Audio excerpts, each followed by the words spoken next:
ओम नमः शिवाय. वर्षातील सर्वात पवित्र, आध्यात्मिक आणि जागरणाची रात्र म्हणजे महाशिवरात्री. तर ही महाशिवरात्री म्हणजे भगवान महादेव आणि पार्वती यांच्या मिलनाची रात्र असं मानलं जातं.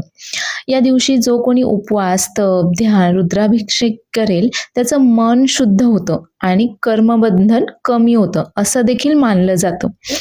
आणि या दिवशी केलेली प्रार्थना जी असते ती 1000 पटीने फलदायी ठरते.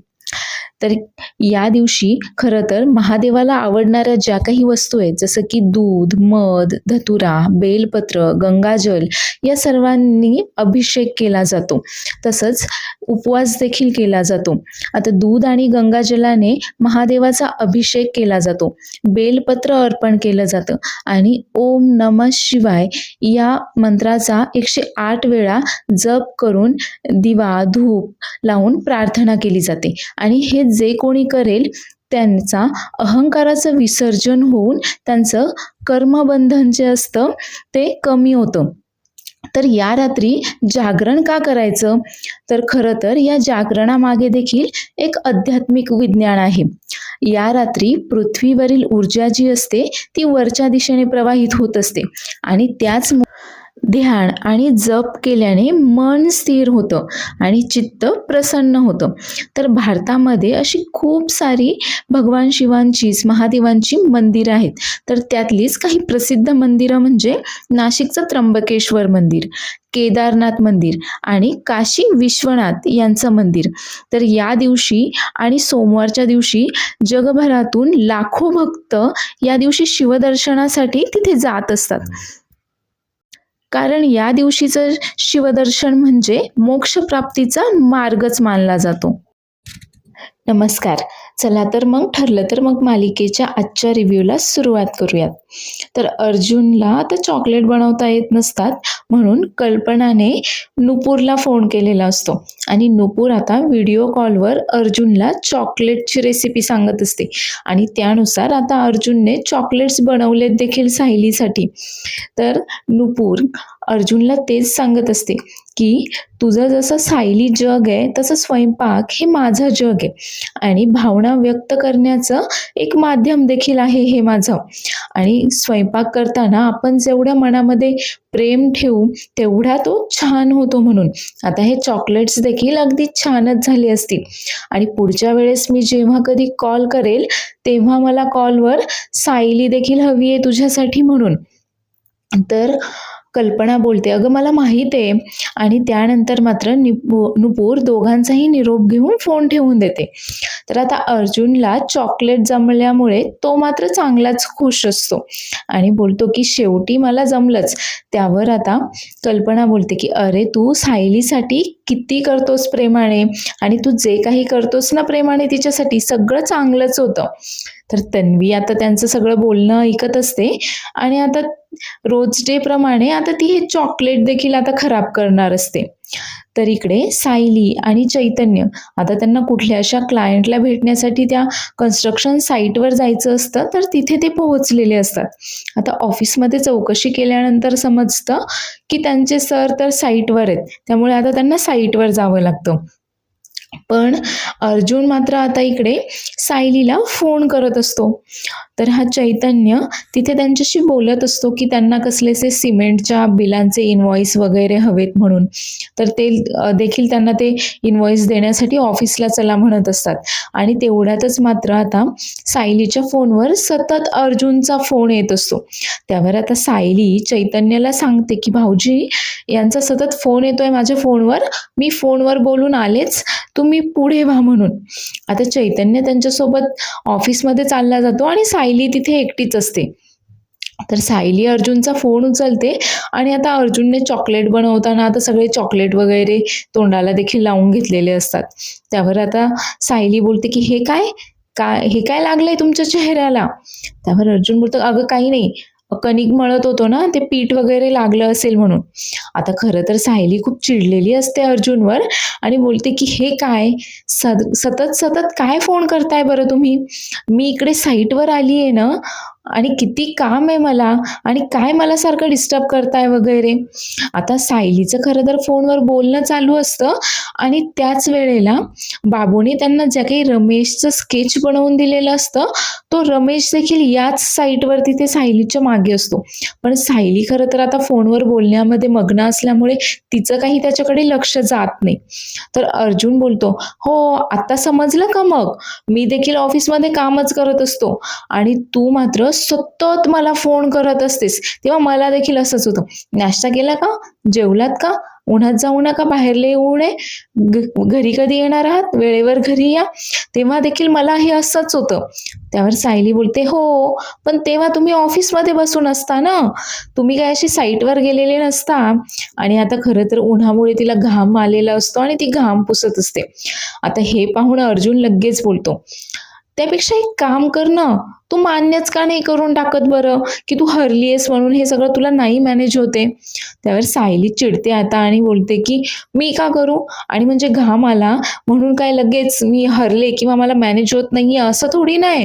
मला सगळं काही व्यवस्थित मॅनेज होतंय. उलट तुम्हीच मान्य करून टाका, की तुम्हाला घरातली कामं जमत नाहीयेत म्हणून." आणि आता नेहमीप्रमाणे या दोघांची इथे भांडणं सुरू होतात. तर अर्जुन शेवटी तिला काळजी घ्यायला सांगतो आणि फोन ठेवून देतो. आणि विचार करत असतो का आज संध्याकाळी ती जेव्हा घरी येईल तेव्हा तिच्यासाठी मात्र छान सरप्राईज असेल याने केलेले चॉकलेट्स असं. तर इकडे रविराजच्या घरी आता रविराज, प्रतिमा आणि सुमन जेवायला बसलेले असतात, पण खरं तर सुमनचं काही जेवणाकडे लक्षच नसतं. आता प्रतिमाच्या हे लक्षात आल्यावर प्रतिमा तिला बोलते, की "सुमन, अगं तू जेवत का नाहीयेस? 2 घास खाऊन घे ना." त्यावर रविराज देखील तिला समजावतो, की "अगं कोणाचा विचार करतीयेस? का विचार करतीयेस तू त्या माणसाचा? त्यापेक्षा जेवण करून घे. स्वतःला जास्त त्रास करून घेऊ नकोस." त्यावर सुमन सांगते, की "मला सतत मनामध्ये हाच विचार येतोय, की मी तर इथे मस्त ताटावर बसलीये, पण त्यांना मात्र ते पाण्यासारखी आमटी, कडक भाकरी असंच जेलमध्ये जेवावं लागत असेल ना?" त्यावर रविराज तिला समजावतो, "हो, पण तरी देखील अगं तू कुणाची काळजी करतीयेस? अगं तो तुझ्यावर हात उचलायचा. तुला किडनॅप केलं त्याने. मला जीवे मारण्याचा प्रयत्न देखील केला आणि तरी देखील अजूनही तू त्याचाच विचार करतीयेस का? हे बघ, त्याचा विचार सोडून दे." त्यावर सुमन सांगते, की "हो, हे सगळं काही खरं आहे, पण काय करणार? मी तर बायको आहे ना, त्याचा विचार नाही जाते माझ्या डोक्यातून." त्यावर आता प्रतिमा देखील तिला समजावते आणि स्वतःच्या हाताने सुमनला भरवते. त्यानंतर देखील आता सुमन आता जेवण करते सगळ्यांसोबत. तर इकडे आता तन्वीने आता रोज डे प्रमाणे यांचा चॉकलेट डे देखील आता स्पॉईल करायचं ठरवलंय आणि त्याच प्लॅनला आता अंजाम देण्यासाठी ती आता किचनमध्ये येते आणि फ्रीजमधनं ते अर्जुनने ठेवलेले ते चॉकलेट्स काढते आणि आता बोलत असते, की "रोज डेला जशी तुमची वाट लावली ना, तसेच चॉकलेट डेलाही लावणार आहे. काय तर चॉकलेट डे साजरा करतायत म्हणे." आणि स्वतःच आता ते चॉकलेट्स खात असते. आता चॉकलेट खाऊन पाहिल्यावर बोलते, की "वाह! अर्जुनला चॉकलेट मात्र छान जमली आहेत. मीच खाऊन टाकते आता हे सगळे." आणि आता ती एक एक चॉकलेट खात असते आणि आपल्याला कोणी पाहत नाहीये ना म्हणून त्याच्या साडीच्या पदरामध्ये लपवून ते आता तिच्या खोलीमध्ये देखील घेऊन जाते राहिलेले चॉकलेट्स खाण्यासाठी. आता ती तिथून गेल्यानंतर अर्जुन मात्र मागच्या दरवाजाने लगेच किचनमध्ये येतो आणि स्वतःशीच बडबडत असतो, की "खा, खा. नाही, कॉम्प्लिमेंटसाठी मात्र थँक यू. पण तुला काय माहिती, की हे चॉकलेट मी सायलीसाठी बनवलेच नव्हते. हे तर तुझ्यासाठीच होते आणि माझ्या बायकोसाठी बनवलेले चॉकलेट्स तर फ्रीजमध्ये सेफ आहेत." आता त्याने फ्रीजमधनं सायलीसाठी बनवलेल्या चॉकलेट्सचा तो ट्रे काढतो आणि खरं तर तन्वीने आदल्या दिवशी जो काही त्याचा रोजचा बुके गायब केलेला होता, त्यामुळे आता अर्जुनला शक्कल लढवावी लागते आणि तो आता चॉकलेट डे देखील स्पॉईल होऊ नये म्हणून बरोबर शक्कल लढवून आता तन्वीसाठी वेगळेच काहीतरी चॉकलेट बनवून ठेवलेले असतात त्याने आणि सायलीसाठी बनवलेले चॉकलेट मात्र सेफ असतात फ्रीजमध्ये. तर संध्याकाळी सायली घरी आल्यानंतर जेवणाच्या वेळेस आता अर्जुन मस्त गुलाबाच्या पाकळ्या वगैरे टाकून डेकोरेशन करून तिच्यासाठी ते चॉकलेट घेऊन येतो आणि ते चॉकलेट पाहून खरं तर सायली एकदम भारावून जाते आणि बोलते, की "हे काय? तुम्ही स्वतः माझ्यासाठी चॉकलेट बनवलेत?" त्यावर अर्जुन बोलतो की हो, तुझ्यासाठीच बनवलेत. आता तेव्हा कल्पना आणि अस्मिता देखील असते तिथे. आता चॉकलेट्स पाहून अस्मिता मात्र लगेच हट्ट करायला लागते की मला पण खायचे ते चॉकलेट आणि हे चॉकलेट्स ना मात्र मीच खाणार आहे. त्यावर आता अर्जुन तिच्यावर थोडासा चिडतो आणि बोलतो की अस्मिताई, अगं तुझ्यासाठी पण बनवलेत ना मी चॉकलेट, पण ते फ्रीजमध्ये आहेत आणि तुझे चॉकलेट बाजूला आहेत. हे चॉकलेट्स फक्त माझ्या बायकोसाठी आहेत म्हणून. त्यावर आता खरं तर अस्मिता आणि कल्पना त्या दोघांचीही मजाच घेत असतात. तर तन्वी देखील तिथेच हॉलमध्ये बसलेली असते आणि ते चॉकलेट्स पाहून तन्वी आता विचार करत असते की हे चॉकलेट्स याच्याकडे कसे आले. नाही म्हणजे इतक्या कमी वेळामध्ये परत चॉकलेट बनवणं तर काही सोपं नाही आहे आणि ते चॉकलेट्स तर मी सगळे काही मीच खाऊन टाकले होते.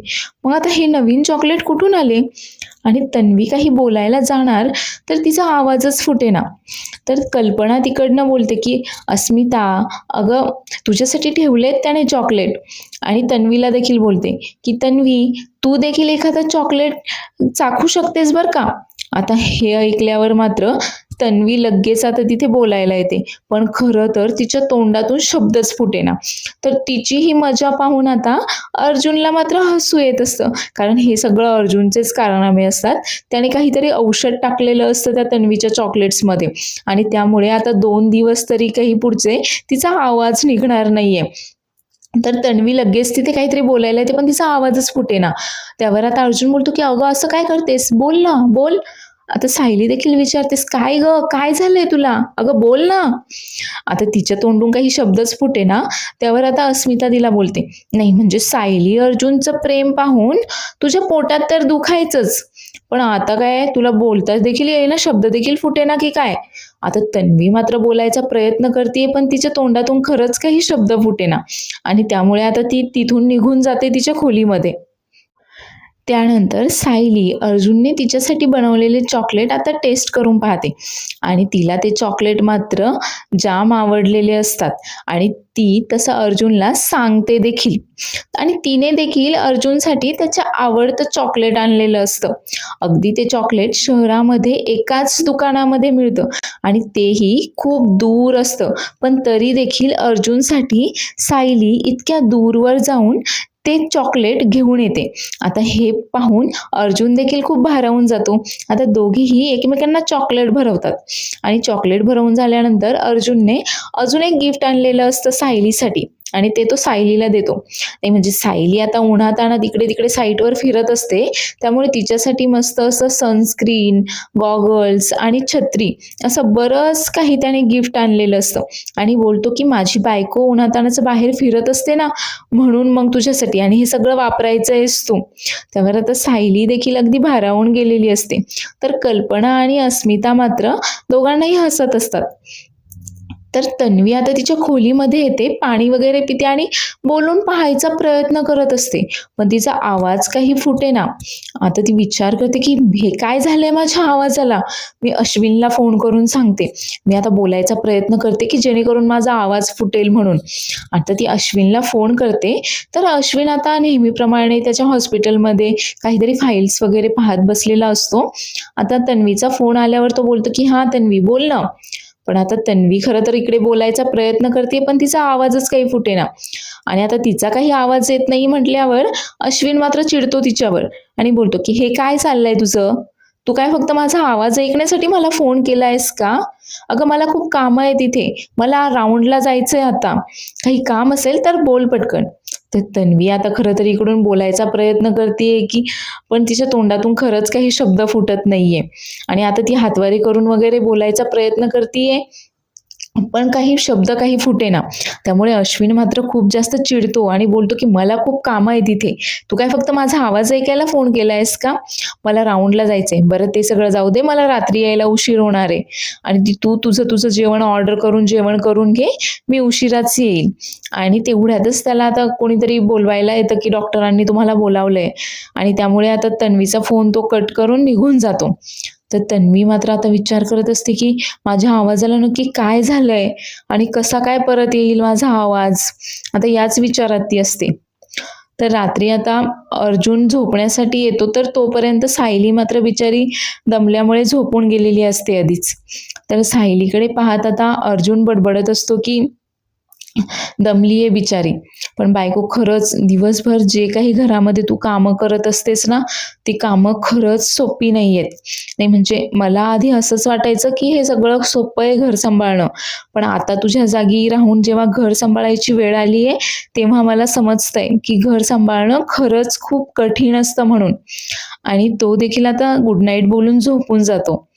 आता त्याचं खरं तर हे सगळं काही बोलणं सायली ऐकत असते आणि सायली आता तो झोपल्यानंतर आता स्वतःशीच बडबडत असते, की तुम्ही जे काही ऑफिसला जाऊन किती कष्ट करता, ते देखील मला माहीत नव्हतं, की तुम्ही इतके कष्ट करता म्हणून. खरंच मी तर घरामध्ये खरंच खूप सेफ असते या सगळ्या माणसांसोबत. पण तुम्हाला तर कशा-कशा लोकांना बाहेर जाऊन भेटावं लागतं, कामानिमित्ताने त्यांच्याशी बोलावं लागतं, किती धावपळ करावी लागते. मला तर वाटलं होतं, की तुमचं काम फक्त ऑफिसमध्ये बसून खूप सोपं आहे म्हणून वगैरे. माझी देखील खूप धावपळ होतीये तुमचं काम सगळं मॅनेज करता-करता वगैरे आणि ती देखील आता गुड नाईट बोलून झोपून जाते. तर दुसऱ्या दिवशी सकाळी आता अर्जुन किचनमध्ये अ, ते नॅपकिनचे वगैरे घडी करायचा प्रयत्न करत असतो.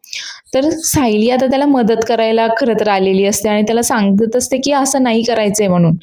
पण अर्जुन बोलतो, की "मला येतं हे सगळं करता, मी करेल. तू जा इथून. तू काही मला मदत वगैरे करू नकोस."